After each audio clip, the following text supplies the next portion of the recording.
I wait for the Lord, my soul waits, and in his word I hope. My soul waits for the Lord, more than watchmen for the morning, more than watchmen for the morning. Psalm 130, verses 5 through 6. In the day and age that we live, patience is one of the most scarce of all virtues. Even within my own life, it's something I continually struggle to improve. I've seen some growth compared to, say, when I was in college, because many of the things that I used to care about or that motivated me no longer affect me. This has definitely helped, and certainly being born again with a new heart and new desires gives us the ability to detach from the world's countless addictions and temptations. Nevertheless, until Christ returns and we receive our new bodies and a new creation, it will be a constant struggle. I'm far from perfect at implementing any of the things that I'll share with you today, but what matters is that we make them part of our life's practice and review them often. Perhaps if impatience were to be distilled down to its fundamental problem, it is an issue of trust in some way. Think about it. When we become impatient with something, it's often because we have an expectation in our mind, and that expectation doesn't pan out like we want it to. The next thing that happens is that our doubting mind kicks in, and we begin to get anxious and afraid that the outcome will not happen in time, or maybe won't even happen at all.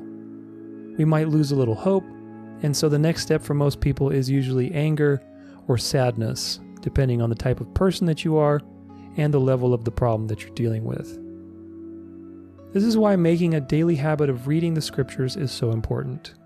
It's our source of hope and faith, and it is the answer to impatience.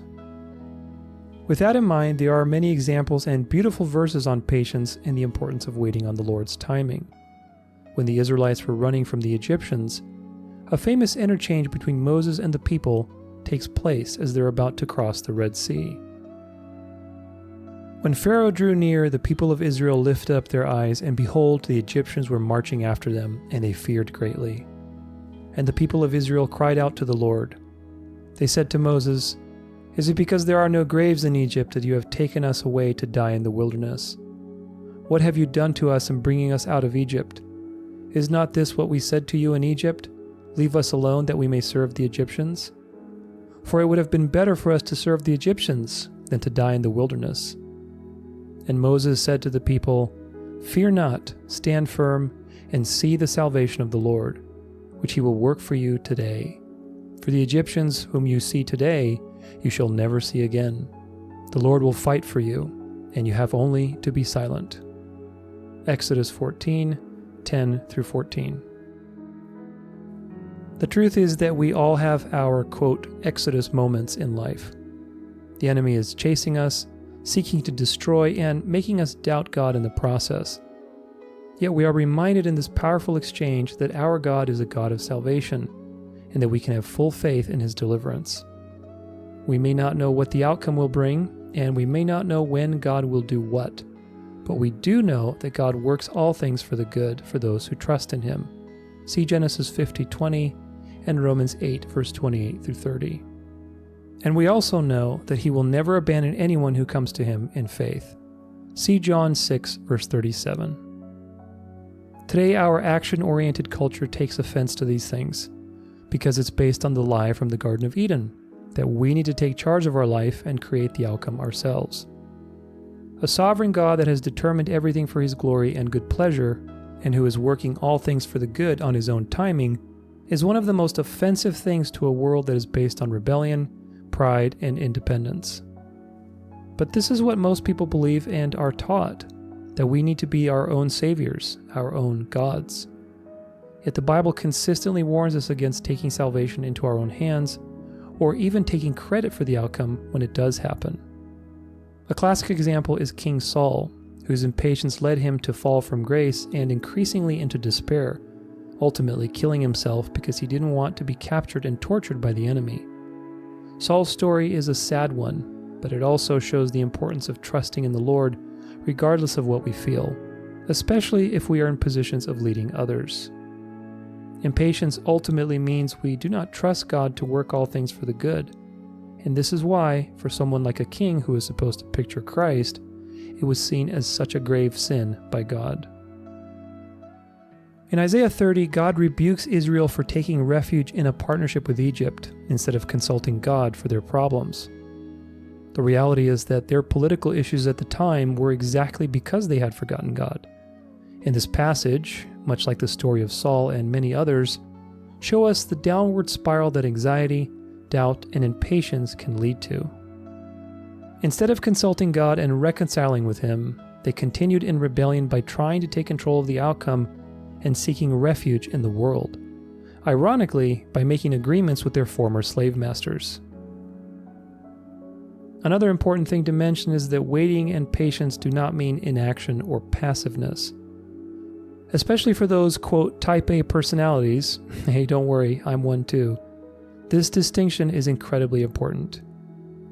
If we are very goal-focused, we often feel that not doing something is a waste of time and resources.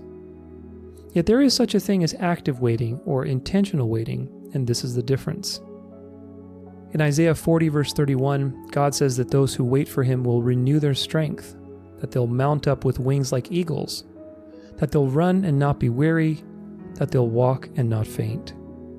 Later in Isaiah 49 verse 23, God reminds us that those who wait for Him will not be put to shame. And in Isaiah 64 verse 4, the scriptures remind us that God is the only God, and also the only God that works for those who wait for Him. These truths are just as valid as they were thousands of years ago when these verses were originally written. In ancient times, the idea of a God working for you was unheard of. This is why Pharaoh objected to Moses making the Israelites take a break from their labor. The ancient world had no concept of a Sabbath where their God would provide for them, and this is why rest, provision, and salvation are unique to Yahweh, the only God and creator of heaven and earth, who has revealed Himself in the person of Jesus Christ. So, what does it mean then to wait intentionally? While there's no formal definition, a simple thing I can offer you is that waiting intentionally means focusing differently. The book of Proverbs has many things to say about being slothful, lazy, and unproductive. God Himself is a worker and created man to work the land and be busy 6 days out of the week. So again, waiting on the Lord does not mean total inaction and twiddling of the thumbs. Yet we are also told in 2 Timothy 2, verses 24 through 26, that the servant of the Lord must not strive. The immediate context of these verses relates to relationships with others and not being quarrelsome, but rather agreeable. Yet it also applies to our understanding of patience. Jesus famously spoke against anxious striving in Matthew 6, verse 27. And which of you by being anxious can add a single hour to his span of life? It is true. Anxiety and striving solve nothing, even though they are often our default response to the situation. So therefore, we have to take a step back and find the narrow road. The key is learning to judge rightly and understand what is proper and what is not. If you're tired, it may not be the best day to work or focus on things that demand a lot of energy. But it might be a great day to work or focus on things that are more subtle, like prayer, breathing properly, maintaining good posture, conserving energy, minimizing drama, controlling anger, reevaluating your plan, and other valuable skills. Life is full of ups and downs, and if we do not know how to behave in both, then we will surely struggle. When life is up, ride the wave. When it's down, don't despair, but remember that the down has a purpose too. If you have a season of plenty and profit, use the money to invest in yourself, in your family, in things that are good, helping the poor, and other worthwhile activities. God has blessed you with fruit, so take advantage of it, because fruit is meant to be enjoyed. If, on the other hand, you have a season of lack, realize that it's a golden opportunity to work on things that you otherwise wouldn't work on if you had plenty. Anytime we have a reduction in resources, whether it's money or energy or time, it's always an opportunity to improve our habits, discipline, and focus. Remember that one, because I know that it'll come in handy someday. The problem that most people have is that they do not recognize this dualistic dance of life, and they fall off the narrow road on one side or another.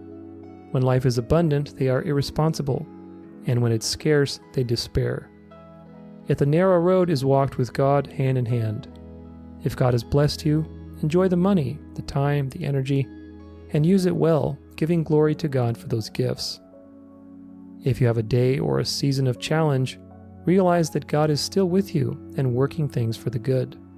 Pray more, journal, dig deeper into your scriptures, hone your habits and discipline, realign your life, focus on small changes, practice gratitude, meditate on the future that awaits us because it truly is glorious.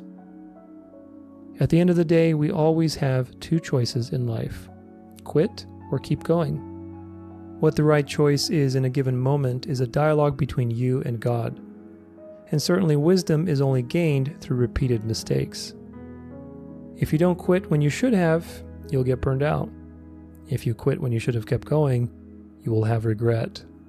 So sometimes the best option is to pray and wait on the Lord, while strengthening the things you can strengthen so that you are ready to act one way or another when the situation becomes more clear.